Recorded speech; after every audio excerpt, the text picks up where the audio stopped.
saudaraku, topiknya masih mengasihi Tuhan Yesus. Maukah kita semua mengasihi Tuhan Yesus, saudaraku? Haleluya. Saya percaya itu hal yang paling indah dalam hidup ini, yaitu mengasihi Tuhan Yesus. Tidak heran Tuhan Yesus bertanya kepada Petrus, "Hai Simon, anak Yona, adakah engkau mengasihi aku?" Dia bertanya, "Adakah engkau mengasihi aku?" Saya yakin, saudaraku, Roh Tuhan juga bertanya kepada kita, adakah kita mengasihi Yesus? Amin, saudaraku. Biarlah kita menjawabnya masing-masing kepada Tuhan Yesus sendiri, karena masing-masing kita punya persekutuan dengan Tuhan Yesus. Tuhan Yesus berkata bahwasanya mengasihi Dia, mengasihi Allah adalah hukum yang terutama dan yang terbesar. Orang ahli Taurat bertanya kepada Tuhan Yesus, hukum manakah yang terutama? Tuhan Yesus berkata, yang terutama yaitu kasihilah Tuhan Allahmu dengan segenap rohmu, dengan segenap jiwamu, dan dengan segenap kekuatanmu. Dengan segenap roh, jiwa, dan tubuh kita perlu mengasihi Tuhan Yesus.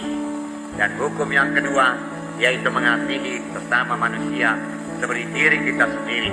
Dalam kedua hukum ini tercakup semua hukum dan kitab nabi-nabi.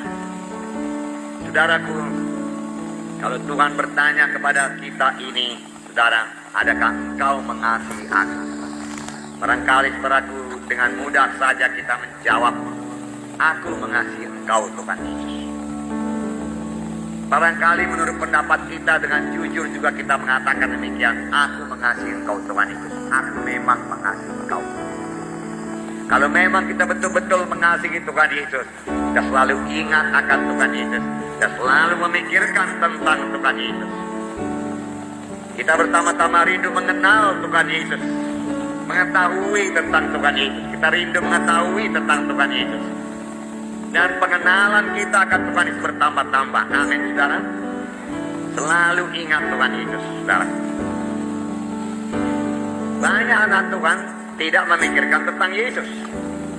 Walau dia ke gereja yang hidup ini, saudara, penuh dengan Roh Kudus, dan dia bisa berdoa dalam bahasa roh yang baik kepada Tuhan, tetapi dia tidak mengingat Yesus, tidak memikirkan Yesus. Barangkali bertanya, kalau begitu apa yang dia pikirkan? Dia pikirkan dirinya sendiri. Dia pikirkan berkat apalah yang bisa diterima dari Yesus pada hari ini. Sebaliknya dari memikirkan Tuhan Yesusnya, dia pikirkan berkat-berkat dari Tuhan Yesus. Apa yang bisa dia terima dari Tuhan Yesus? Entahkah itu kesembuhan, entahkah itu berkat berkelimpahan, berkat materi yang berkelimpahan, dia pikirkan berkat materi. Haleluya Tuhan. Dan yang lebih rohani aku memikirkan karunia-karuniamu Tuhan. Aku rindu akan karunia-karuniamu Tuhan. Itu yang kurindukan Tuhan. Saudaraku, dapat Tuhan Yesus, dapat semuanya. Tuhan Yesuslah yang paling perlu kita kasihi. Saudaraku, Paulus berkata dalam Filipi pasal 3 ayat 10-11. Apakah kata Paulus? Apakah Paulus minta lagi urapan? Tidak, saudaraku. Filipi pasal 3 ayat 10 dan 11. Yang ku kehendaki ialah mengenal Dia dan kuasa kebangkitannya dan persekutuan dalam penderitaannya. Heran juga, bukan persekutuan dalam berkatnya.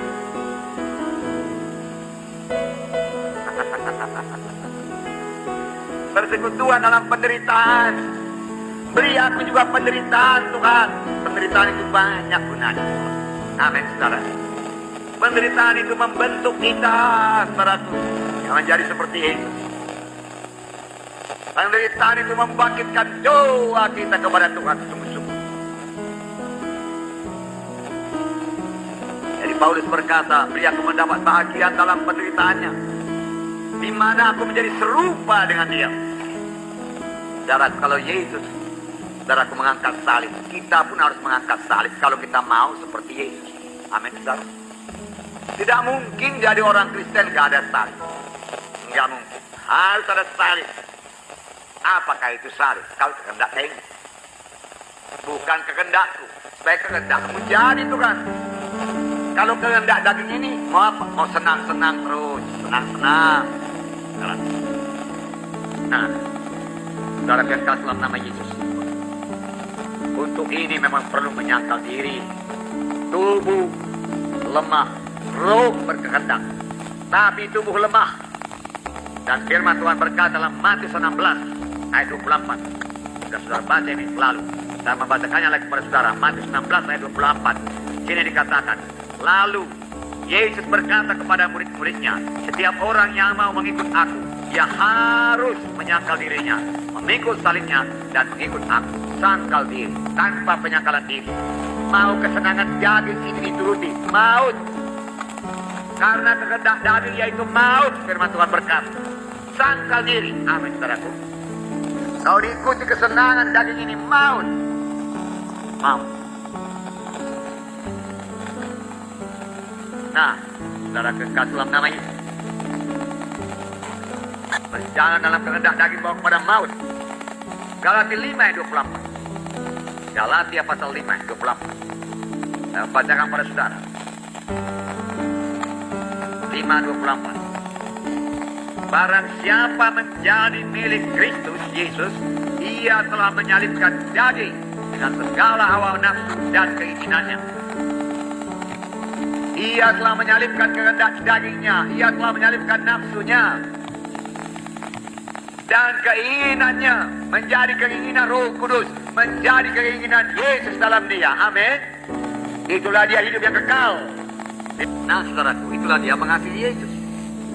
Saya tidak cukup hanya menyanyikan aku mengasihi engkau Tuhan, aku mengasihi engkau. Tetapi saudaraku, tidak mengingat Yesus sama sekali, saudaraku. Tidak benar, saudaraku. Makanya Yesus sendiri berkata, kurenungkan firman siang dan malam. Tanda mengasihi.